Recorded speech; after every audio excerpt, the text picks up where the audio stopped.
Hello students, good evening everyone. आज आपका session रहेगा भाई ड्राई क्वांटिटीज़ का। फंडामेंटल क्वांटिटीज़ में इससे पहले वाला जो सेशन था 2-3 वीडियो मैंने उसके बारे में अपलोड करके आपको डाल दी थी, तो वो कैसे कैसे हो गया आपकी। आइए जानते हैं आज ड्राई क्वांटिटीज़ के बारे में। ड्राई क्वांटिटीज़ क्या होता है भाई? The quantities derived from the fundamental quantities are referred to as derived quantities. यानी आपकी वो क्वांटिटी ड्राइव होती हैं भाई जो फंडामेंटल क्वांटिटीज़ की हेल्प से निकाली जाती हैं। यानी जो फंडामेंटल क्वांटिटीज़ की सहायता से निकाली जाती हैं, या फंडामेंटल क्वांटिटी होगी जिस क्वांटिटीज़ को निकालने में हेल्प करेंगी, वही क्या होंगे आपकी ड्राइव क्वांटिटीज़। आगे, the unit use to measure these derived quantities are referred to as derived units. और क्या लिखा बेटा?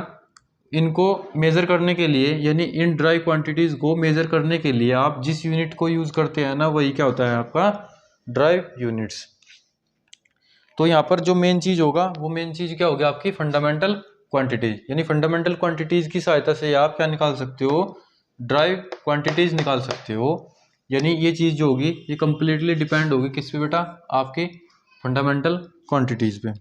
तो अगर आपको व्युत्पन्न राशियाँ यानी अगर ड्राई क्वांटिटीज़ निकालनी है तो उसको निकालने के लिए आपको सबसे पहले फंडामेंटल क्वांटिटीज़ की जो मैंने वीडियो डाली थी, इससे पहले वाली वीडियो थी, वो आपको देखनी होगी। यानी 7 आपकी क्या बताई थी मैंने? Fundamental quantity. जिस स्टूडेंट्स को फंडामेंटल यूनिट्स आती हैं निकालनी, या उसको 7 फंडामेंटल क्वांटिटीज़ का पता है, तो वो आसानी से बिल्कुल सिंपल तरीके से क्या कर सकता है? आपकी ड्राई क्वांटिटीज़ को भी निकाल सकता है भाई।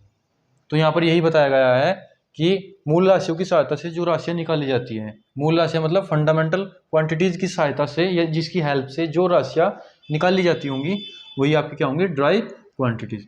और इनके मापने के लिए, इनके मेज़र के लिए, किसके? ड्राई क्वांटिटीज़ के मेज़र के लिए जिस यूनिट की आप सहायता मिलती है या जिस यूनिट को आप यूज़ करते हो, वही क्या होती है आपकी ड्राई यूनिट्स। यानी ड्राई क्वांटिटीज़ की ही क्या होंगी? Dry units. यानी जो आपकी ड्राई क्वांटिटी होगी भाई, ड्राई क्वांटिटी, तो ड्राई क्वांटिटी की क्या होगी आपकी? Derived units. जिस तरीके से फंडामेंटल क्वांटिटीज़ की फंडामेंटल यूनिट होती है, ऐसे ही आपकी ड्राई क्वांटिटीज़ की भी ड्राइव यूनिट होती हैं। तो ये दोनों और ये दोनों एक साथ होंगी भाई। अगर आपको ड्राई क्वांटिटीज़ आ गई, अगर आपको ड्राई क्वांटिटीज़ निकालनी आती है, तो आप उनकी हेल्प से फिर क्या निकाल सकते हो? डायरेक्टली क्या? Drive unit. तो ये जानते हैं कौन से एग्जाम्पल होंगे उनके? Force, velocity and density. यहाँ पे क्या होते हैं आपके drive quantities. Force, velocity and density आपकी क्या है भाई? ड्राइव क्वांटिटीज़ ही है। बहुत सारी ड्राइव क्वांटिटी है आपकी। 7 फंडामेंटल क्वांटिटीज़ को छोड़ गए, उससे अलग जितने भी आप यूज़ करते हो, वो सारी सारी आपकी ड्राई क्वांटिटीज़ के अंदर ही आती हैं भाई। तो फॉर्मूले होते हैं उनके कुछ। आइए जानते हैं फॉर्मूले कौन कौन से होते हैं भाई। उनके कुछ फॉर्मूले होंगे, और फॉर्मूलों से की हेल्प से आप क्या निकाल पाओगे? वहाँ पे आप ड्राई क्वांटिटीज़ को निकाल पाओगे। आइए जानते हैं।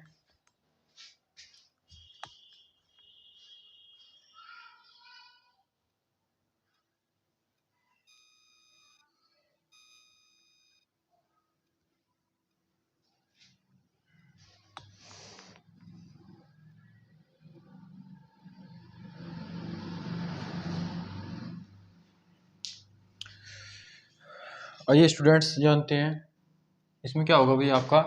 सबसे पहले एरिया। ये सारी सारी आपकी क्या होंगी भाई? ड्राई क्वांटिटीज़ और ड्राई यूनिट ही होंगी। एक तरफ लिखी है मैंने क्या? ड्राई क्वांटिटीज़, दूसरी तरफ क्या होगी आपकी? Drive units. और ये सारी की सारी जितनी भी ड्राइव यूनिट होंगी, ये आपकी फंडामेंटल यूनिट से ही बनेंगी। जो आपका बेस होता है, यानी जो आधार होता है आपका, वो आपका मूल राशियाँ ही होंगी, यानी फंडामेंटल क्वांटिटीज़ ही होंगी। तो उन फंडामेंटल क्वांटिटीज़ की हेल्प से ही क्या निकालते हैं? Drive quantities. तो ये जानते हैं वो फंडामेंटल क्वांटिटीज़ कैसे यूज हुई भाई यहाँ पर। तो सबसे पहले क्या होगा आपका? एरिया। एरिया को आप हिंदी में कहोगे एक क्षेत्रफल। और एरिया का जो फॉर्मूला होगा बेटा, वो होगा आपका लेंथ प्लस ब्रेथ। लंबाई गुणा चौड़ाई। और आपकी जो लेंथ होती है भाई, लेंथ की यूनिट क्या होती है आपकी, यानी जो आपकी लेंथ होगी वो लंबाई, यानी जो डिस्टेंस आप जितनी भी आप डिस्टेंस कवर करोगे, चाहे वो लेंथ, ब्रेड्थ या हाइट या डिस्प्लेसमेंट, उन सबको आप मीटर से ही काउंट करोगे, यानी जो उनका मेजरमेंट करोगे आप वो मीटर ही रखोगे। Length, breadth, height, distance, displacement, उन सब में आप मीटर ही यूज करोगे। जो उनकी यूनिट होगी वो क्या होगी बेटा, यूनिट ही होगी, वो क्या होगी, मीटर ही होगी, सॉरी। यानी कि जो फंडामेंटल क्वांटिटीज थी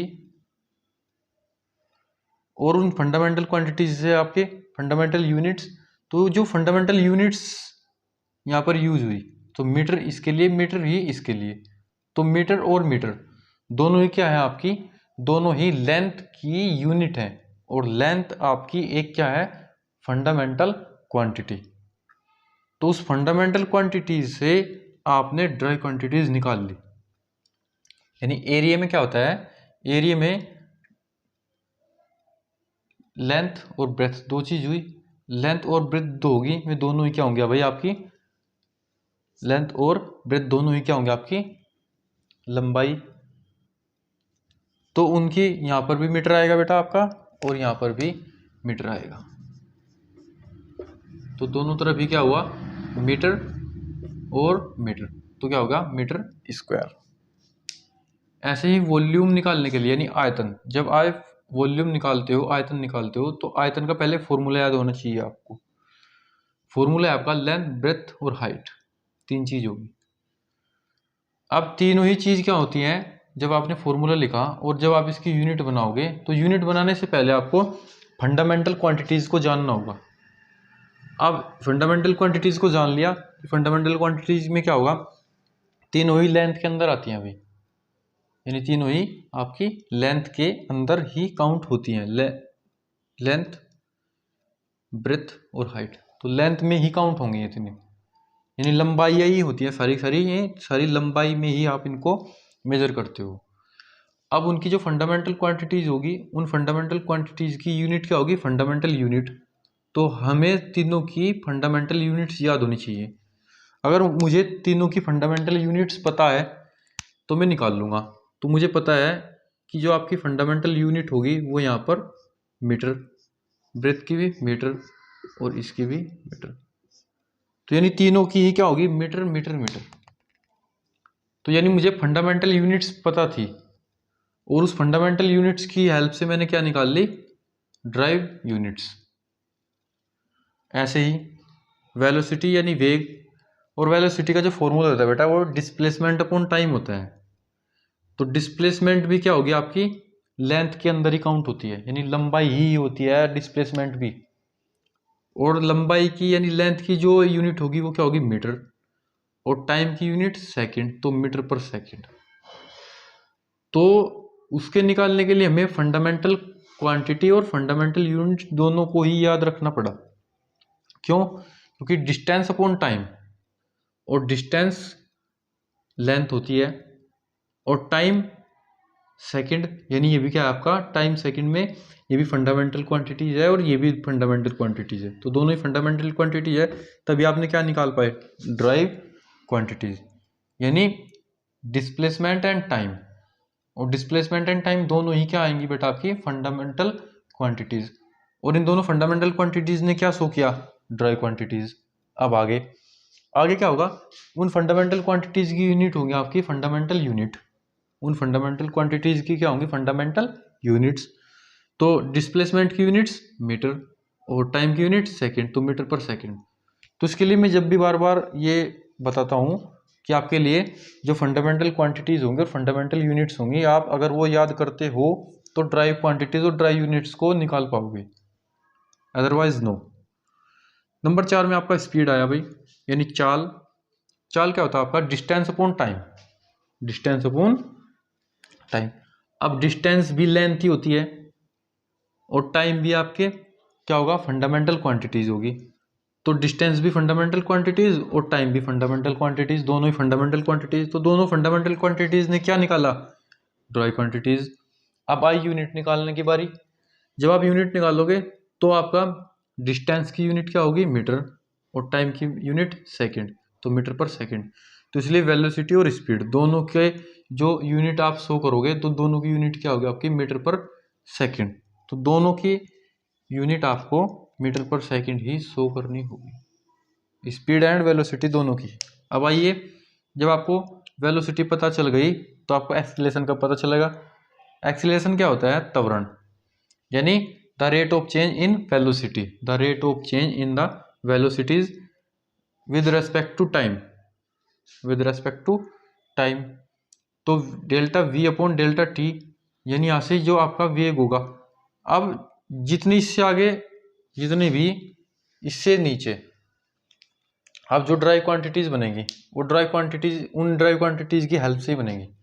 तो जितने आपने ये तीन चीज़ निकाल ली, ये तीन चीज़ भाई ऊपर की जो तीनों चीज़ होती है ना, ये सारी बेस होती है, एरिया, वॉल्यूम और वेलोसिटी एंड स्पीड। ये तीन चार जो होती हैं आपकी, ये तो बेस होती हैं। अगर किसी को ये आती है तो आप नीचे की जितनी भी ड्राई यूनिट्स होंगी और ड्राई क्वांटिटीज होंगी वो सारी सारी आसानी से, बिल्कुल आसानी से बना लोगे, क्योंकि आपने वेलोसिटी निकाल ली और स्पीड निकाल ली। अब आपको जो एक्सीलरेशन निकाल लोगे तो एक्सीलरेशन में क्या आएगा आपका, वेलोसिटी अपॉन टाइम। अब वेलोसिटी आपने पहले ही निकाल चुके, तो वेलोसिटी की जो यूनिट आई थी आपकी मीटर पर सेकंड, मीटर पर सेकंड, और टाइम की यूनिट क्या हुई बेटा, सेकंड। तो सेकंड सेकंड सेकंड का स्क्वायर, तो मीटर पर सेकंड स्क्वायर। आगे इस तरीके से फोर्स यानी बल, बल डिपेंड करेगा किस चीज़ पे, मास इनटू एक्सीलरेशन। और आपको पता है भाई, जो मास होता है आपका वो भी क्या होगा आपका, फंडामेंटल क्वांटिटी। मास क्या होता है, फंडामेंटल क्वांटिटीज, और उस फंडामेंटल क्वांटिटीज की यूनिट क्या होगी, फंडामेंटल यूनिट्स यानी किलोग्राम। तो मास की यूनिट किलोग्राम। एक्सीलरेशन की यूनिट हमें अभी निकाल ली, क्या आई, मीटर पर सेकंड स्क्वायर। तो किलोग्राम मीटर पर सेकंड स्क्वायर क्या हुआ आपका, फोर्स। इस तरीके से वर्क, वर्क होता है आपका force into displacement, force into displacement. और अब फोर्स इंटू डिस्प्लेसमेंट हुआ तो यहाँ पर यूनिट कैसे निकाल लोगे, तो यूनिट निकाल लेंगे बेटा कैसे, फोर्स की हेल्प से। तो एक ये सीक्वेंस होता है सारा का सारा, तो इस सीक्वेंस में आप अगर इसको याद करते हो तो इनको सारे को आसानी से निकाल लोगे, क्योंकि जो एक्सीलरेशन होता है वो डिपेंड करता है वेलोसिटी पे, ठीक है। जो फोर्स फिर डिपेंड करेगा किस पे, एक्सीलरेशन पे, और वर्क डिपेंड करेगा आपके फोर्स पे। तो ये एक दूसरे पे क्या करते हैं बेटा, डिपेंड होते हैं। तो आपका एक्सीलरेशन डिपेंड होगा वेलोसिटी पे, फिर फोर्स एक्सीलरेशन पे, और वर्क फोर्स पे। तो एक दूसरे पे डिपेंड हुए। अगर आपने फोर्स निकाल ली तो आपका जो वर्क होगा वो आसानी से निकल जाएगा, कैसे, फोर्स इनटू डिस्प्लेसमेंट। अब फोर्स की यूनिट क्या थी आपकी, किलोग्राम मीटर पर सेकंड स्क्वायर, और डिस्प्लेसमेंट की क्या हुई, मीटर, तो किलोग्राम मीटर स्क्वायर पर सेकंड स्क्वायर। ये होती है आपकी ड्राइव क्वांटिटीज। तो इस तरीके से आप इनको आसानी से भाई निकाल पाओगे। आगे जितनी भी यूनिट होंगी, यानी अगर पावर की निकालना चाहते हो तो पावर की भी निकाल लेते हो आप। तो अगर पावर की निकाल लोगे तो पावर में यहाँ क्या हो जाएगा आपका, एफ यानी POWER, पावर, यानी पावर की जब निकाल लोगे तो W अपॉन टी होता है भाई, power equal to W upon T. अब W क्या हुआ, वर्क, W क्या हुआ, वर्क। अब W वर्क हुआ तो पावर की जो होगी वो आप आसानी से निकाल पाओगे। यहाँ पर वर्क की यूनिट रखो और यहाँ पर टाइम की। तो अगर देखा जाए वैसे तो पावर होता है जो आपका, पावर की वाट होती है भाई, SI यूनिट। SI यूनिट अलग होगी सारों की। कार्य की क्या होगी, जूल। कार्य की जो होती है वो आपकी, कार्य में जो वर्क होता है वर्क की यूनिट जूल भी होती है। ये SI यूनिट होती है भाई, ये हो गया आपकी SI यूनिट। अगर फॉर्मूले से बनाओगे तो आपकी ये आएगी, अगर SI डायरेक्ट बनाओगे तो जूल आएगी। ऐसे आपका पावर, पावर में जो कार्य होता है, अगर कार्य की जो यूनिट रखोगे जूल तो हो जाएगी आपकी जूल पर सेकंड। अगर फॉर्मूले से बनाते हो तो फॉर्मूले के लिए क्या करना पड़ेगा आपको, कार्य की डायरेक्ट यूनिट रखनी पड़ेगी, कितनी, किलोग्राम मीटर स्क्वायर पर सेकंड स्क्वायर ये है, और सेकंड टी के लिए तो सेकंड की 3, तो kilogram metre square upon second 3। तो इस तरीके से निकाल लोगे भाई इसको। और अगर निकालना चाहते हो SI में तो जूल पर सेकंड। तो इस तरीके से आप बहुत सारी यूनिट्स को भी एज इट इज़ निकाल सकते हो भाई। ये बेसिक है, आपका कॉन्सेप्ट है, अगर ये याद है तो आप बाकी की यूनिट निकाल सकते हो। Thank you everyone. एंड आपको ये वीडियो अच्छी लगी होगी भाई, इसको अच्छे से देख लेना और आप अच्छे से उसको निकाल लेना। थैंक यू भाई।